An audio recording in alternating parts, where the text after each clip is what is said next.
సంగారెడ్డి జిల్లా రాయకోడ మండలంలోని సింగితం గ్రామంలోని హనుమాన్ మందిర్లో సమావేశం నిర్వహించడం జరిగింది. ఈ సమావేశానికి ముఖ్య అతిథిగా జహీరాబాద్ అసెంబ్లీ శివాజీ ఉత్సవ సమితి సభ్యులు శ్రీనివాస్ పాల్గొన్నారు. వారు మాట్లాడుతూ యువకులందరూ బాగా చదువుకొని ఉన్నతమైన స్థాయిలో ఉండాలని మరియు దేశం కోసం, ధర్మం కోసం, సమాజ హితం కోసం పనిచేయాలన్నారు. సింగితం శివాజీ యూత్ కమిటీ ప్రకటన చేయడం జరిగింది. సింగితం ఛత్రపతి శివాజీ యూత్ అధ్యక్షులు బి రవికుమార్, ఉపాధ్యక్షులు ఎన్ సుధీర్ గౌడ్, ప్రధాన కార్యదర్శి జి బసవరాజ్, కార్యదర్శి బి ప్రశాంత్, సహాయ కార్యదర్శి పిజి మహేష్, కోశాధికారి సిహెచ్ మనోజ్, సలహాదారులుగా పి శ్రీనివాస్, పి అక్షయ్ పాటిల్, సభ్యులు శాంతప్ప, సుధాకర్, సుభాష్, వీరేశం, శేఖర్, పిజి శ్రీకాంత్, సాయినాథ్, ప్రతాప్ రెడ్డి, రాజు, మల్లేశం, యాదగిరి, పాండు, ప్రవీణ్, శంకర్, మహేష్, బసవరాజ్, శివకుమార్, సతీష్ గౌడ్ తదితరులు పాల్గొన్నారు.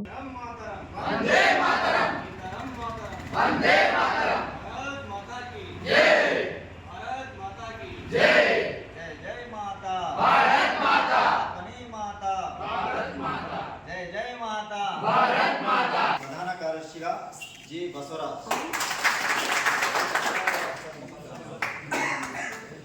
కార్యదర్శిగా బి ప్రశాంత్,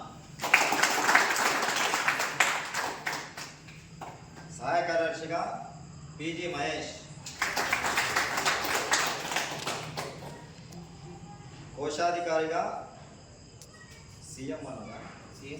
సిహెచ్ మనోజ్,